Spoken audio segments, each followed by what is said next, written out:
হাই everyone, এতিয়া মই যাব ওলাইছোঁ বেজি ল'বৰ কাৰণে। আজি মোৰ উইকলি যোনটো বেজি সেইটো আছে আৰু ইমান বেছি বতৰটো বেয়া কৰিছে।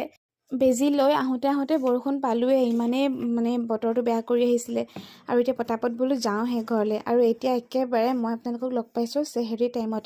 এয়া চেহেৰি কৰাৰ পিছত অলপ কোৰাণ শ্বৰীফ পঢ়ি আছিলোঁ মই ফজৰৰ আজানৰ আগে মই ৰোজা ৰখা নাই বাৰু, বাকী আম্মাহঁতে ৰাখিছে যে মই উঠিছোঁ লগতে আৰু নামাজো পঢ়ি ল'লোঁ। এয়া আকৌ ইফতাৰীৰ কাৰণে যা যোগাৰ কৰা টাইমত এইফালে মই অলপ কোৰাণ শ্বৰীফ পঢ়ি আছোঁ মাজে তাৰপিছত ইফতাৰীও অলপকৈ ৰেডি কৰি আছোঁ, কাৰণ তেনেকৈ মিলাই মিলি কৰি থাকিব লাগিব ন। এইফালে পকৰি বনাইছোঁ, মেইন বস্তু ৰমজান মাহৰ, যোনটো নাখালেও নহয় খালেও প্ৰব্লেম হয়। তাৰপিছত এইফালে বনাইছোঁ কাষ্টাৰ্ড আৰু এইফালে কণী বইল কৰিছোঁ আৰু পকৰি, তেনেকৈ চব বনাই মেলি আছোঁ। আৰু ইফতাৰী মই বনাইছিলোঁ আজি, সেইটো কাৰণে মোৰ একদম কঁকাল বিষ হৈ গ'ল খাৰা হৈ থাকোঁতে। আৰু এয়া ইফতাৰী প্লেট আম্মাই ৰেডি কৰি আছে চবৰে কাৰণে। মই বোলো অকণমান ভিডিঅ' কৰি থৈ দিওঁ। আৰু এইখন হৈ গ'ল মোৰ প্লেট।